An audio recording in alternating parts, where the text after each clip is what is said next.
Station, this is Houston. Are you ready for the event on MPC?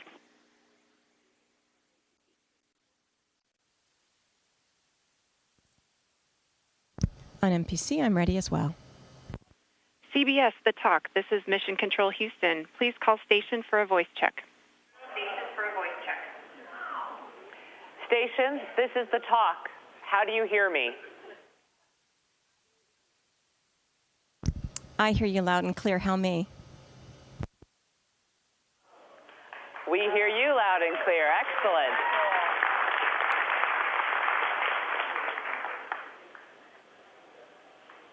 Excellent. Welcome to the International Space Station. Thank you. I've been here, but I've been there before. Just kidding. Getting by. Here we go.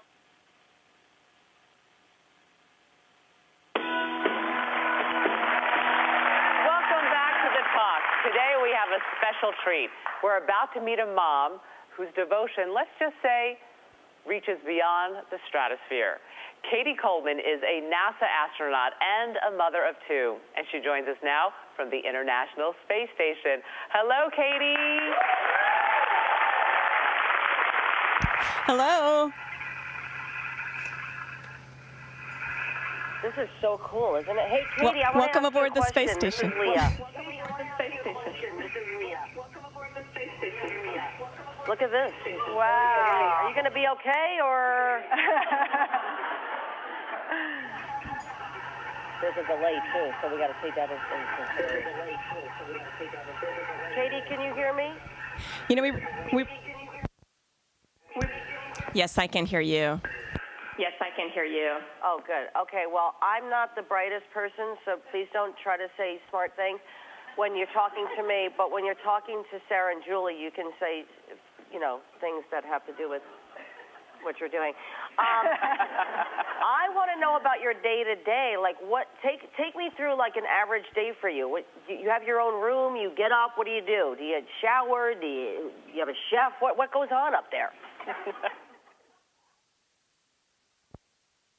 You know, we get up in the morning, brush our teeth, eat breakfast, just like everybody else, except that everything we do, we're weightless, and all the things we're doing it with are weightless as well. So you start off with that teeth brushing thing, and I have to say, you know, spitting, that's going to be a problem. So we swallow our toothpaste, and the day goes weightless from there. And then what is your average work day? Is it like a real 8-hour day, or? And then what do you guys do? You sit around looking out the windows? Or what do you guys do? This is what I want to know. You know, seriously, we live to look out the windows because it is simply amazing to look out. And, you know, every day is different looking down at the Earth. It depends on the weather. It depends on the lighting. I'm learning geography hand over foot. And so we live to look out the window. But I will say that most of our work is inside, you know, here in the space station. I'm in the Japanese part of the space station. It's the module that they built for experiments. We have a European module. We have a Russian section, a United States section. The Canadians built the arm. It's a big, big international venture. And every day, actually the day begins the night before, because I look at the schedule, see what I'm going to do, and I study up and just try to understand what experiments I'm going to do. And I could actually show you one of them. One of them's coming right at me right now.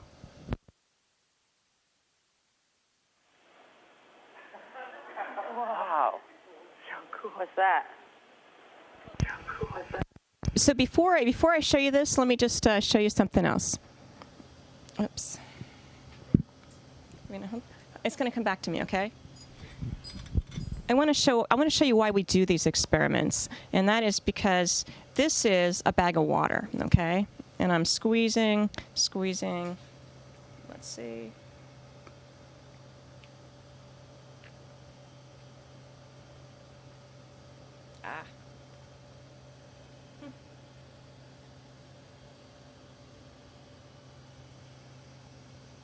So it's a brand new bag of water, and so my straw was a little crimped there. And I'm going to come a little closer, and you can see this giant blob of water. And we're getting to see in space, what do liquids really, really want to do? Wow. That is amazing. That is amazing.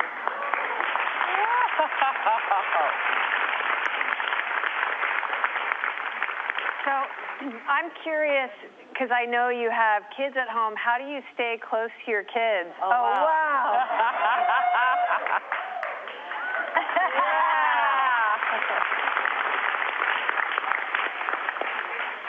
Amazing. Yeah.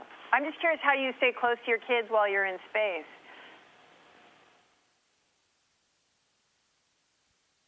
Well, one of the ways that we stay close is I try to keep him really interested in what I'm doing, and I'm shaking up our fluids experiments so you can kind of see, what a real experiment looks like, and not just playing with our water drops, but understanding how fluids behave in space. Well, it has to do with everything we do at home. And everything that we wear, everything that is in our house that is made with a process of something flowing through a pipe, we need to understand what liquids do. And this experiment actually shows us how to design fuel tanks for satellites. And you think, well, gee, why would I care? Everybody uses a cell phone, electronic devices, communication, military defense, you name it. And it all comes from things like this. When we talk about trying to keep my son interested, another way I do that is actually to bring one of his things with me up to space. He's a big fan, and so am I, of Calvin and Hobbes. And so I've brought a little Hobbes up in space with me, and I bring Hobbes to do experiments, and I take pictures and send him down to the ground so he understands what I'm doing every day. And I did that while I was training for this mission as well. That's so cool. Wow. So, Cady, since you've been in space, what extra daddy duties has your husband had to take on since you're there on a 6-month mission?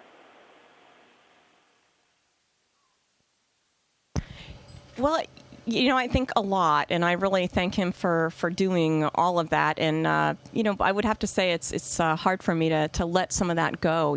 Everything's not going to be done maybe the way that you would do it. And yet I know my son is in great hands. He's just a super, super dad. I think it's hard for any parent to be a parent alone. I know that because my husband and I both commute, we have a commuting marriage, we're both single parents in a certain way. And so I think it's really hard for him just because there's nobody else to help, really.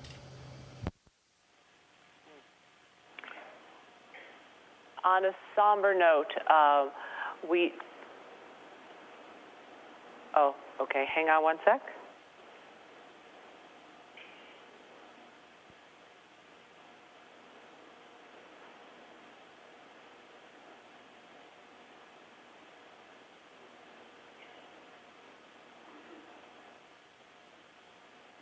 Okay.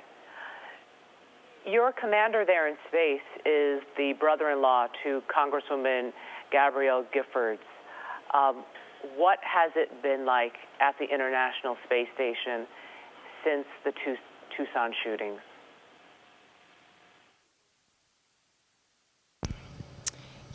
It's hard to be far away when things are happening down on Earth, and I can't speak for Scott, but I think something like the tragedy in Tucson, at least for me, it makes me think how precious all my relationships are, and it just made me want to call everybody that I love and just make sure that they knew that I cared about them. And up here, I think that we have a serious job to do, and we're intent on doing our jobs, and we try not to let things get in the way. And at the same time, there's a value in just thinking about what's going on and trying to come to terms with it. Yeah, I'm curious. Does it get lonely in space? Well, I was very excited about this interview just because I won't necessarily say it's lonely up here, but there are not a lot of other women. And so actually the thought of sort of having coffee with you guys was really appealing to me. In fact, I brought mine. I'm serious. There's something nice about girlfriends. I love that. There's something nice about sitting around with your girlfriends and saying hello. Yeah, love that. I'm curious how you also prepared to leave for 6 months. That's such a long trip. Well, I did my best. I know I've left a lot of holes. I'm still writing back and forth with my husband and making sure he understands how to get my W-2 and all those kinds of, administrative things. My son had known for a couple years that I'd be going to the space station, and I tried to make it really clear when it would happen. It took several years to train. I traveled to Japan, to Europe, to Russia, and around the U.S., training for really almost 3 years to get ready for the mission, and that's actually worse in a way than being up here.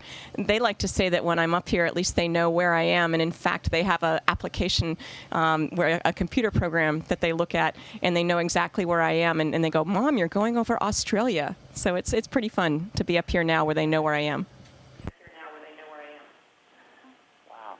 What research are you doing in space that you're most excited about?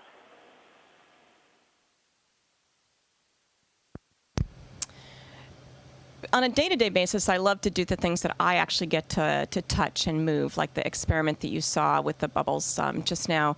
But some of them aren't as tangible. We're doing some research in osteoporosis, which I think is fascinating and valuable. Basically, I'm an experiment, and because we lose bone mass up here, because we don't walk around on our legs, we lose bone at about 10 times the rate of a 70-year-old osteoporotic woman. And so because I don't have some of the potential complications that somebody who's 70 might, I'm sort of a clean medical specimen to do some experiments. And so I'm taking some of those drugs, and we're looking at how my bone mass is changing, and we looked at it before I left, while I'm up here, and also when I get home, and it'll help us understand a lot about how osteoporosis, the mechanism of osteoporosis, which certainly affects millions of people down on the earth. Do the health implications of that scare you? I won't say they scare me, but I'll tell you that I take them very, very seriously, in that we exercise, about almost 2 hours a day, which I'll say I'm not disciplined enough to do down on the earth. But I do it up here because the implications of not exercising are really having a tremendous amount of bone loss. And I have a 10-year-old, and I figure I still have a lot of running around to do when I get home. Cady, I wanted to ask you, other than your family, your son, as a woman, what do you miss the most?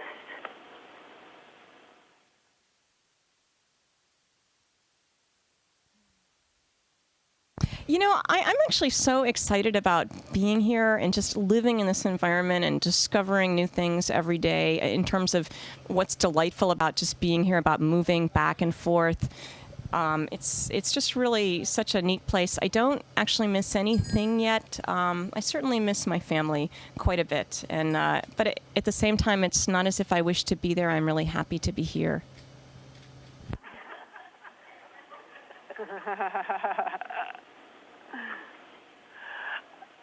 Cady, you mentioned that you exercise 2 hours a day, but being that you have no gravity, how do you exercise in space? It's a great question, and we have a weightlifting machine which works. It works on a principle of vacuum. Like, I'm not really lifting weights, but I'm pulling against something that's pulling on a vacuum, and so it's really hard. Like, when you're trying to get a lid off a jar that's got vacuum on it, it's harder than if there was no vacuum, or when you're pulling against something. So that we do weightlifting, and I'll do, it's like a gym. We have a bar, go up and down, and use my legs. I can do sit-ups, all these arm weights. We have a treadmill that I wear a harness, and it holds me down on the treadmill. And I have to say that it was really interesting after a few days of not exercising, floating around up here. It was fascinating to suddenly be on the treadmill, standing on your feet. And I thought, wow, standing, that's interesting. What's the first thing you want to do when you eventually do get home, back to your family?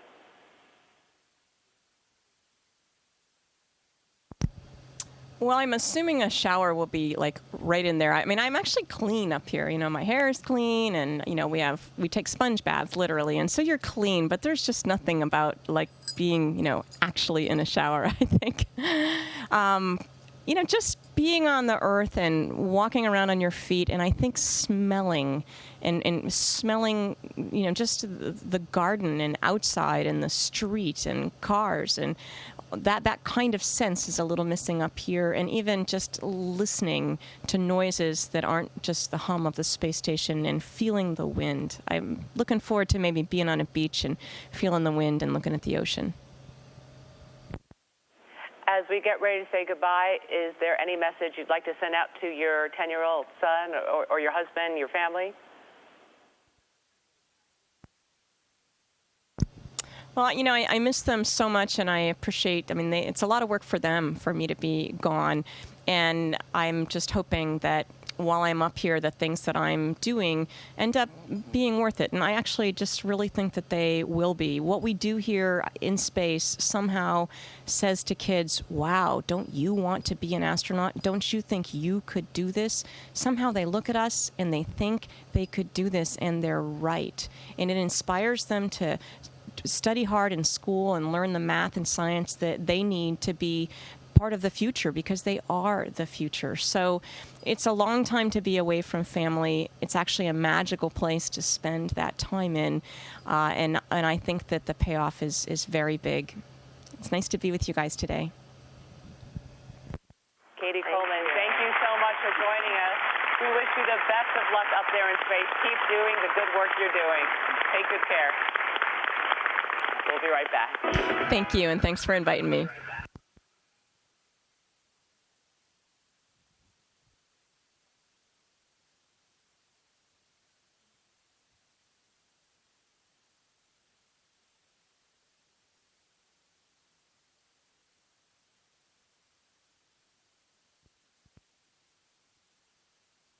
Station, this is Houston ACR. Thank you. That concludes the event. Copy. Thank you. Nice to hear from you guys.